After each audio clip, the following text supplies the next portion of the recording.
So all them cars, they can't keep them in the storage. The storage costs money, and the fact that they didn't they don't own the warehouse. They was just using the warehouse and paying a lease on it.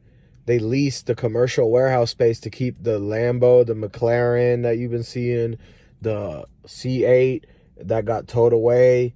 All his cars that he had. He even had a blue and orange Lambo that he gave away to a fan, and stuff like that. So the place where they leased the storage for the cars, it's too much bread.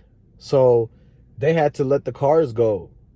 And it's this little car investment group that low key Yo Gotti uncle name is connected to it, which ties it back.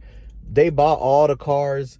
They sent a check and money order and wire transferred millions of dollars. I think it was somewhere around $2.3 million that sources has said reported. They seen it in Memphis, and they interviewed the branch manager of the credit union bank that is down there, and they confirmed that they did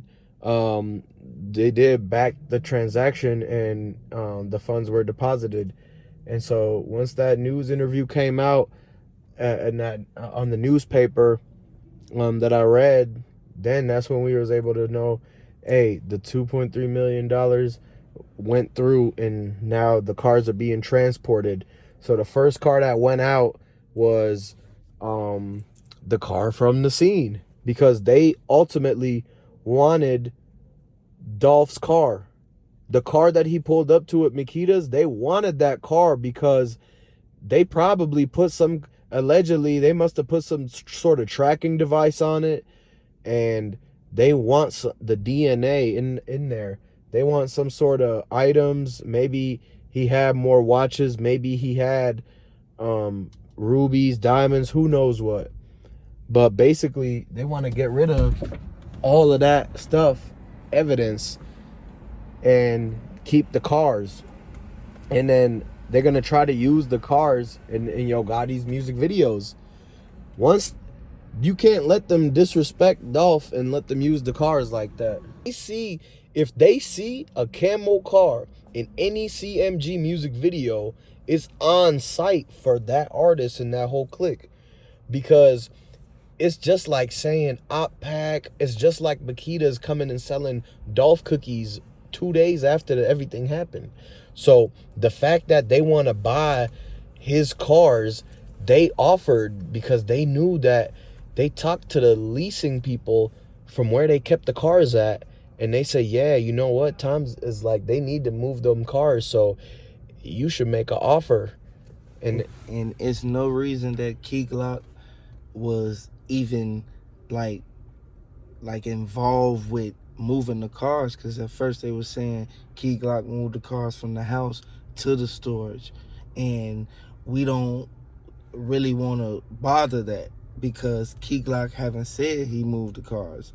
All we know is me and Jaye moved them and sold them, and she's making like she owns PRE. Like no one else owns PRE right now. Like Key Glock has to get his checks from me and Jaye.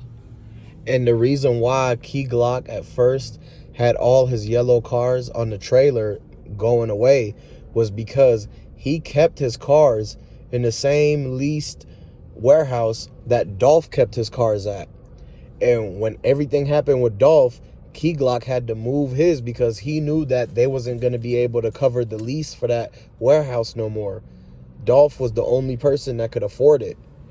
Exactly. So the fact that Mia J is getting rid of the cars now is because Key Glock got rid of his when the leasing people first said, hey, what are you going to do about, the next 6 months, the next year's, leasing contract?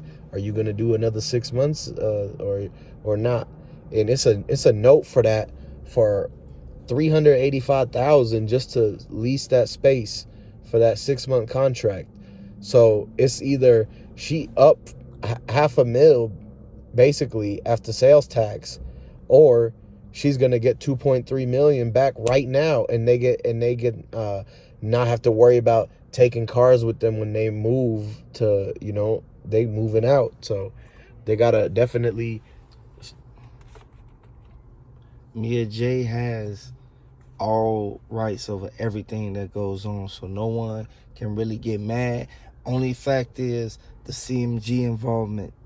The CMG involvement makes it to where everybody knows that Yo Gotti baby mother was messing with Young Dolph, and Young Dolph baby mother was messing with Yo Gotti. Everyone knows this, but for them to still have ties, that's the only thing that the subscribers are like basically driving on us. And it's like they're basically saying, like, why does she still want to even be involved with them, regardless if it's business or personal? Like, you have to understand, this is a revolving door for like basically trouble, because she has kids by Young Dolph, and this needs not to go on. And the fact that they didn't want anybody to know that they were doing a deal with that group with Gotti uncle that owns it, and their name is attached to it. So they tried to use business attorneys to do the car deal for 2.3 mil, because when you handling that much, the auto group has business attorneys that back Yo Gotti. They're literally the CMG attorneys that turned down Straight Drop, took on the car deal exchange, because there's no smoke behind that part. So when they took that, Mia Jaye dealt with the business attorneys, not Gotti's people themselves. So when they sold the cars, all they was doing was meeting guys in suits at the office, and they signed the papers to transfer the 2.3 mil, and then they had to signature the money order so they could go and take that to the teller. But the fact that they used the business attorneys was because Yo Gotti didn't want to pop out, and so due to the fact that if he has to be there and gets caught, like, Mia Jaye can't be seen with nobody from CMG, and so if they have to do business, it has to be through business attorneys. So they can't do one-on-ones no more, because that's just gonna be weird anyways. No way that PRE even letting this happen, for the simple fact that RP Dolph. People know that Kenny Money spoke out about him. People know that they try to basically make it seem like no one's really care about Dolph anymore, but there's a lot of people reaching out, and they started a GoFundMe, and they're very, like, they very stable with the conditions at this point. And we seen someone that worked at the car lot said they see Moneybag Yo pull up in the Rolls Royce that's camo. He already got it from Yo Gotti, and he tried to go in and trade it in, but he went to a South Memphis car lot just to stun on him, just to try to, like, rub it in their face that he's got Dolph's Rolls that he used in the music video Picking Up Grove Hero. And he went by his house, he went by everybody's hood,